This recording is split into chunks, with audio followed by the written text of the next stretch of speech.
Nous allons dessiner ensemble un fibroblaste à partir d'un cliché de tissu conjonctif observé en microscopie électronique à transmission. Il s'agit de la cellule caractéristique des tissus conjonctifs qui produit les molécules de la matrice extracellulaire.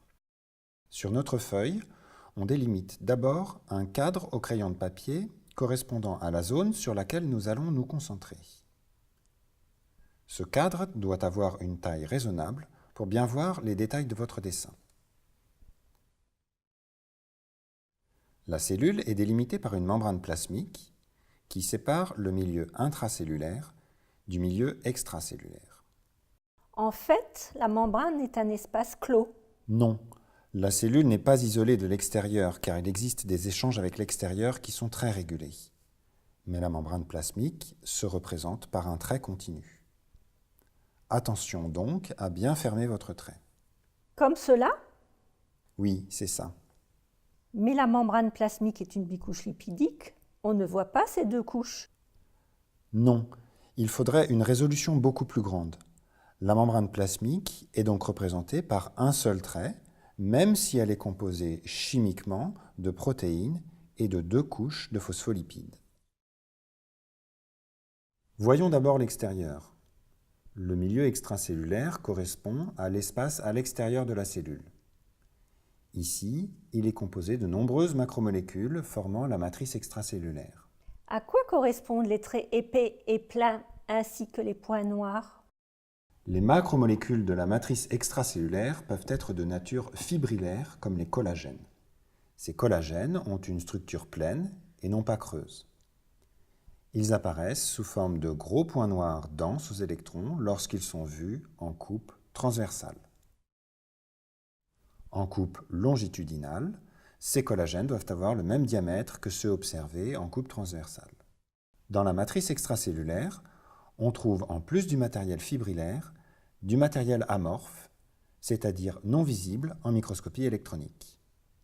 Et à l'intérieur des cellules, on a les organites. Oui, à l'intérieur de la cellule se trouve le cytoplasme qui contient de nombreux organites. Parmi ces organites, on distingue plusieurs mitochondries qui sont des structures rondes-ovales d'environ 1 micron. Dans les mitochondries, on voit des replis. Oui, il y a en fait deux membranes. L'une interne, qui forme les crêtes mitochondriales, et l'autre qui englobe l'ensemble et forme la membrane externe.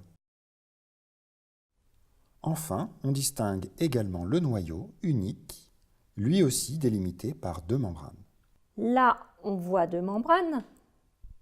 Oui, au microscope électronique à transmission, deux membranes nucléaires sont bien identifiables. Elles doivent donc figurer sur le dessin du noyau sous forme de deux traits. Comme cela? Non, les deux membranes ne sont pas continues, car ces deux membranes qui forment l'enveloppe nucléaire sont interrompues au niveau des pores nucléaires qui permettent ainsi le passage des molécules de part et d'autre de l'enveloppe. Mais pourquoi le contenu du noyau n'est pas homogène? Le noyau contient une chromatine abondante.